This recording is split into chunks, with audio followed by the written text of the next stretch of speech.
సాయి శివాని భక్తి పాటలు. సాయి శివాని భక్తి పాటలు. Please like, share, comment, subscribe to my channel. ఓం శ్రీ మహాగణాధిపతయే నమః. ఓం శ్రీ గురుభ్యో నమః. జై గురుదత్త. శ్రీపాదరాజం శరణం ప్రపద్యే. దిగంబర దిగంబర శ్రీపాదవల్లభ దిగంబర. శ్రీపాద శ్రీవల్లభ సంపూర్ణ చరితామృతంలో 44వ అధ్యాయం స్వర్ణ పీఠికాపుర వర్ణన గురించి, శ్రీపాదుల వారు జన్మించిన స్థలం, స్వర్ణ పీఠికాపుర మహిమ గురించి, కాశీ విశేషాలు, పంచక్రోశ యాత్ర గురించి తెలుసుకుందాం. ఇందులో శ్రీ భాస్కర పండితులు ఆ రోజు రాత్రి కూడా తమ ఇంటి వద్దనే తమ ఆతిథ్యాన్ని స్వీకరించి శ్రీపాదుల వారి దివ్య చరిత్రాన్ని వినవలసిందని మమ్మల్ని కోరారు.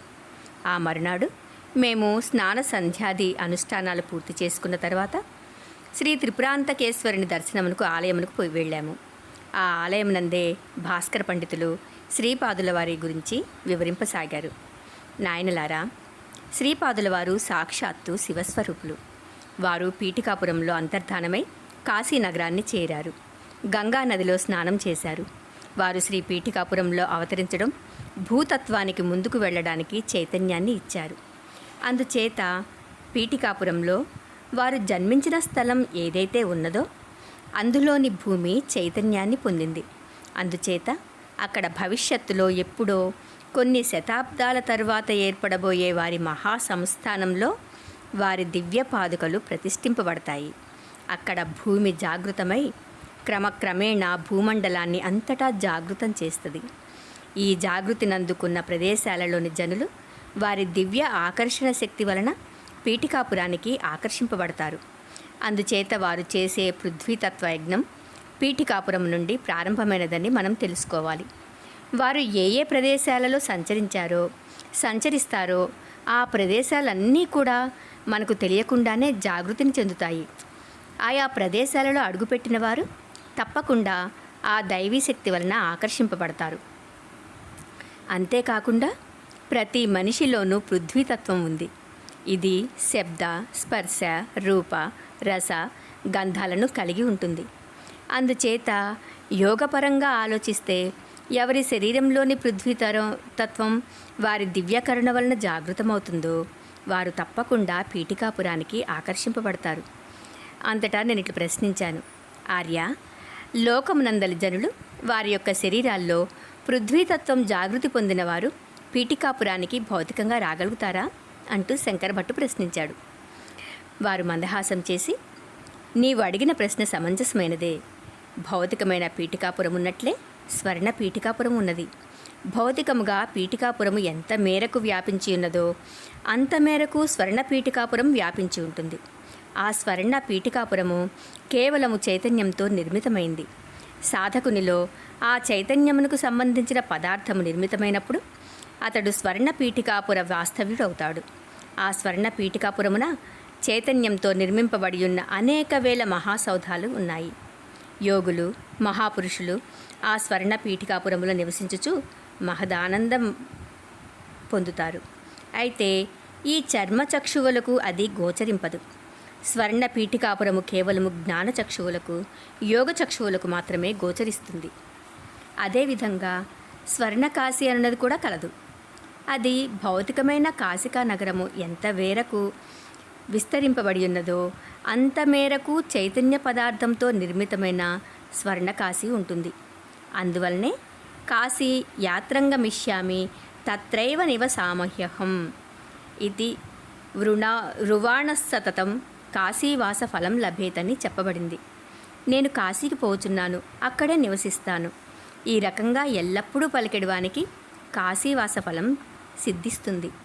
స్వర్ణకాశీలో ఏ మానవుని చైతన్యమైనా నివసించుటకు, అనుగ్రహాన్ని పొందుటకు కాశీ విశ్వేశ్వరుని సదా మనసులో నిలుపుకోవాలి. ఇందులో అర్థం కానిదేముంది? నీ యొక్క అన్నమయ కోశానికి సంబంధించి భౌతిక పీఠికాపురం ఉన్నది. అలానే భౌతిక కాశీ ఉన్నది.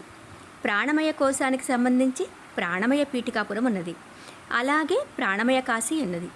మనోమయ కోశానికి సంబంధించి మనోమయ పీఠికాపురం ఉన్నది. మనోమయ కాశీ ఉన్నది. విజ్ఞానమయ కోశమునకు సంబంధించి విజ్ఞానమయ పీఠికాపురము ఉన్నది. విజ్ఞానమయ కాశీ ఉన్నది. ఆనందమయ కోశమునకు సంబంధించి ఆనందమయ పీఠికాపురము ఉన్నది. ఆనందమయ కాశీ ఉన్నది. ఈ ఆనందమయ పీఠికాపురమునే నేను స్వర్ణ పీఠికాపురమని పిలుస్తున్నాను. ఈ ఆనందమయ కాశీనే నేను స్వర్ణ కాశీ అని పిలుస్తున్నాను. అంతటా శంకరభట్టి ఇట్లా అన్నాడు: మహాశయ, నేను అల్పజ్ఞుడను. దయ ఉంచి నా యందు అనుగ్రహంతో ఈ విషయంను వివరించండి. కొంతమంది కాశీలో పంచక్రోశ యాత్ర చేసిన మహాఫలమని చెప్తారు. అది ఏంటి? ఆ ప్రశ్నకి భాస్కర్ పండితులు ఇట్లా అన్నారు: నాయనా, పంచక్రోశ యాత్ర అనేది భౌతిక యాత్ర మాత్రమే. వాస్తవానికి మనం చేయవలసినది అన్నమయ, ప్రాణమయ, మనోమయ, విజ్ఞానమయ, ఆనందమయ కోశములని పిలువబడు ఈ పంచకోశముల యాత్రను మన చైతన్యం చేయవలను. ఇది దానిలోని నిగూఢమైన దేవరహస్యం. శ్రీపాదుల వారి అనుగ్రహం వలన సాధకులకు పంచకోశ యాత్ర చేయగలుగు శక్తి లభిస్తుంది. అందువలననే వారు పంచభూతములకు సంబంధించిన పంచమహాయజ్ఞములను వారి యోగశక్తితో నిర్వహించుట. ఈ పంచమహాయజ్ఞములకు ప్రతీకగా వారు కురుంగడ్డ సమీపముందలి పంచదేవ పహాడ్ నందు దర్బారు చేయటం. దైవరహస్యములు అనుష్ఠాన పరులకు, యోగదృష్టి కలవారులకు మాత్రమే అవగతమవుతుంది. తక్కిన సామాన్య మానవులకు అవి ఎంత మాత్రమూ అవగతం కావు. శ్రీపాదుల వారు కాశీలో గంగా స్నానం చేశారు. అంతటా గంగామాత ప్రత్యక్షమై వారిని ప్రతిరోజు గంగానదిలో స్నానం చేయవలని కోరింది. శ్రీపాదుల వారు అలానే అని గంగా స్నానం ప్రతిరోజును కాశీలో చేసేదనని వరమిచ్చారు. గంగామాత యొక్క చైతన్యం కూడాను ఇదే విధంగా పంచకోశాలలో ఉంటుంది. అనగా అన్నమయ, ప్రాణమయ, మనోమయ, విజ్ఞానమయ, ఆనందమయ కోశాలుంటాయి. ఆ కోశాలలో ఉంటుంది.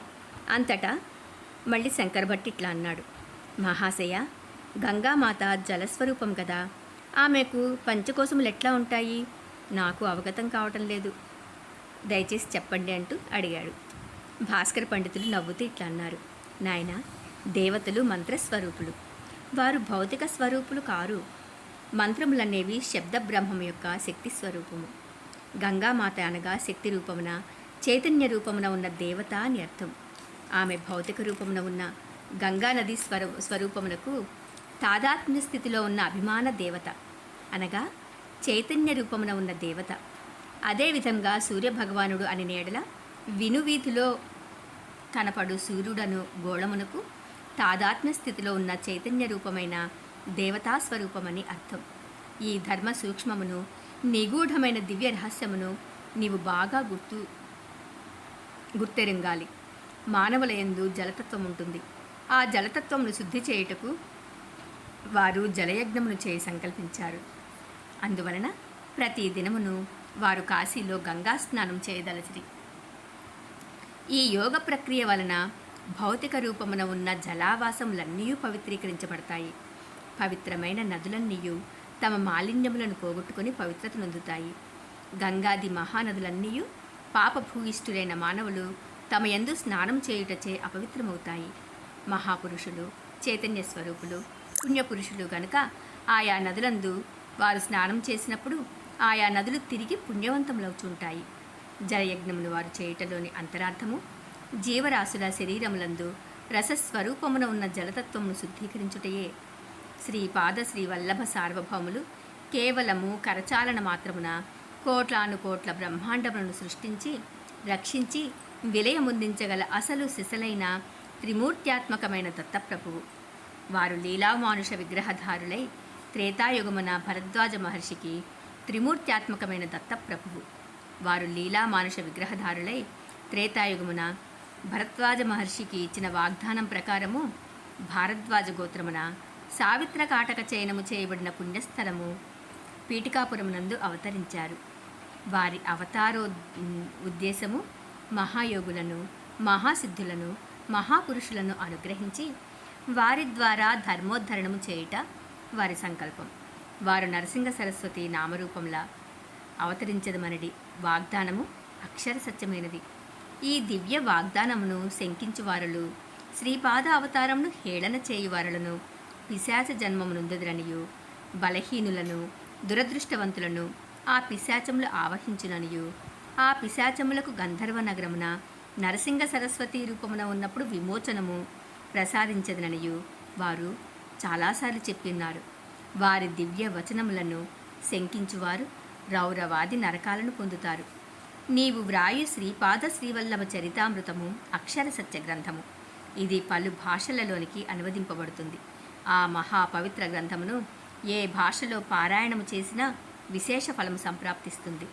తన చరితామృతమును అనువదించుటకు యోగ్యత కలవారిని మాత్రమే తాను ఎన్నుకుంటాననియు, ఆ గ్రంథమును అనువదించు సందర్భములందు కూడా అనువాదకునిపై కూడా తన విశేష కృపాదృష్టి ఉంటుందనియు, ఆ గ్రంథము పూజామందిరమునందు ఉంచుకొని పూజించుకున్నా కూడా తన కృప లభించుననియు, కలియుగంలో ఈ గ్రంథ పారాయణం వలన సర్వశుభములు పొందుటకు వీలగుననియు ఆ మహాప్రభువులే సెలవిచ్చారు.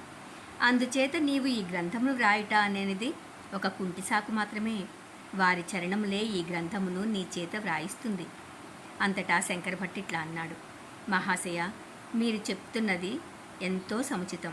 నేను పండితుడను అసలే కాను. పైగా వేదాంత విషయములను బొత్తిగా తెలియనివాడను. ఈ అల్పజ్ఞుని చేత ఇంతటి మహాత్కార్యమును నిర్వహించుట నాకెంతో ఆశ్చర్యంగానూ ఆనందంగానూ ఉన్నది. అందులకు భాస్కర్ పండితులు ఇట్లా అన్నారు. అసలు దత్త విధానమే అంత.